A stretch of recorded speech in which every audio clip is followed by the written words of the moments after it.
When I look back on that night, it still feels like a scene from a movie I never signed up to watch. My name is Karen, and I live in a quiet suburb outside of Nashville, Tennessee. I've worked hard all my life to give my kids stability, even when life threw curveballs my way.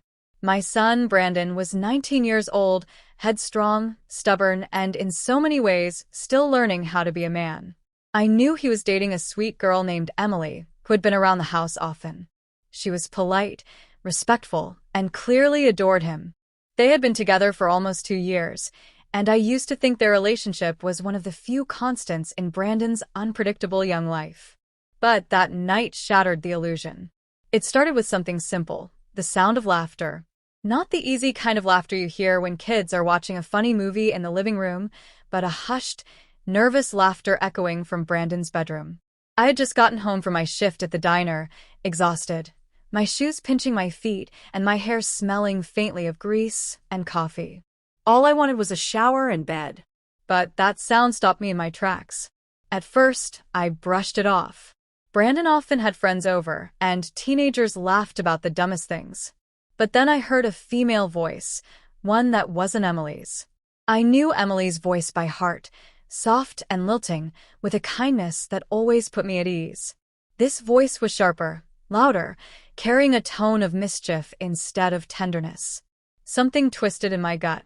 I walked down the hall quietly, the way only a mother can when she senses something isn't right.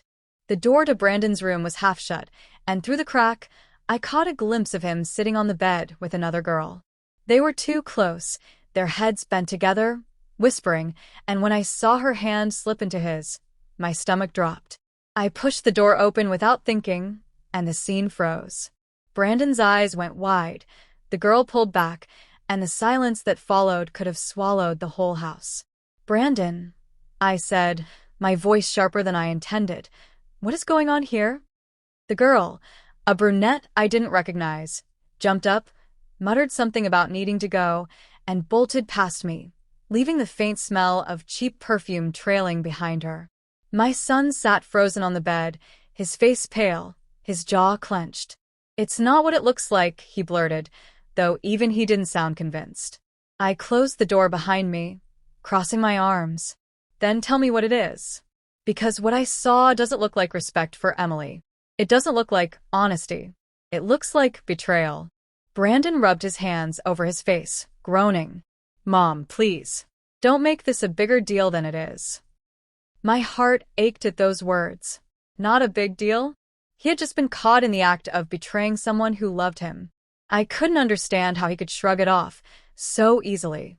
"Brandon," I said softly, my anger melting into disappointment, "Emily has been nothing but good to you. How could you do this to her?"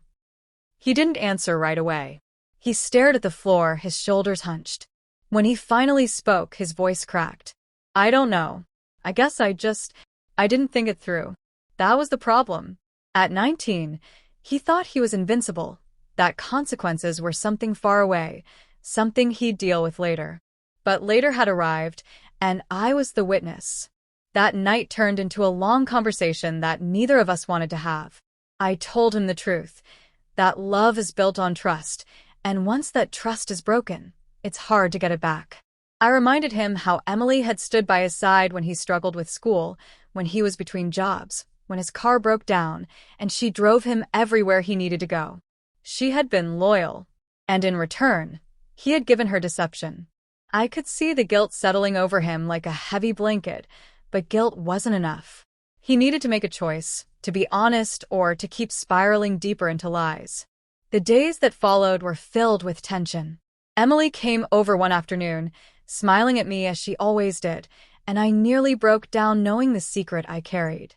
I didn't want to be the one to hurt her, but I couldn't let my son drag her along in ignorance. That evening, I told Brandon he had to confess. Not later. Not someday. Now. He resisted at first, his pride flaring up.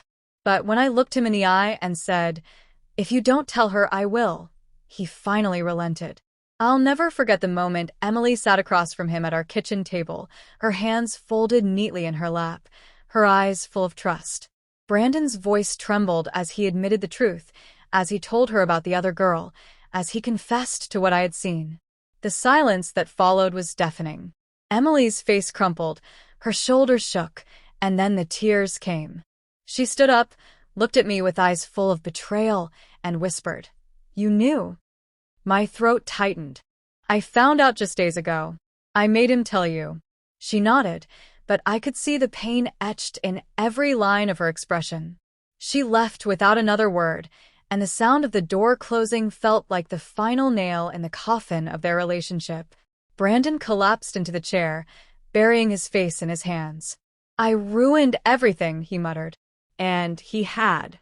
But sometimes, ruin is the only way to rebuild. The weeks that followed were some of the hardest. Brandon was sullen, withdrawn, and for the first time, I saw my son truly grappling with the consequences of his actions. He tried reaching out to Emily, but she wouldn't respond. He wrote letters, left voicemails, even stood outside her house once with flowers, but her father came out and told him to leave. It was a bitter pill, but it was one he had to swallow. As his mother, I wanted to fix it, to mend the broken pieces of his heart and hers. But I knew this was his lesson to learn. Life doesn't hand out do-overs easily, and betrayal leaves scars that time alone can't erase. What surprised me most was how this ordeal changed him. Slowly, he began to understand the value of integrity. He started talking to me more, opening up about his fears, his insecurities, the pressure he felt to live up to everyone's expectations. He admitted that sometimes he sabotaged himself because he was afraid of failing. Those late-night conversations brought us closer than we'd ever been. For the first time, Brandon listened when I spoke about my own mistakes, the relationships I'd messed up, the times I'd broken trust, the years I spent trying to forgive myself.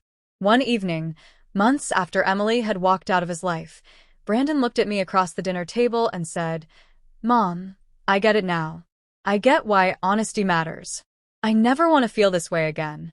It wasn't a happy ending, not the kind you see in fairy tales. But it was real. It was growth. And sometimes, that's the best we can hope for. Even now, when I think of Emily, my heart aches. She didn't deserve what happened.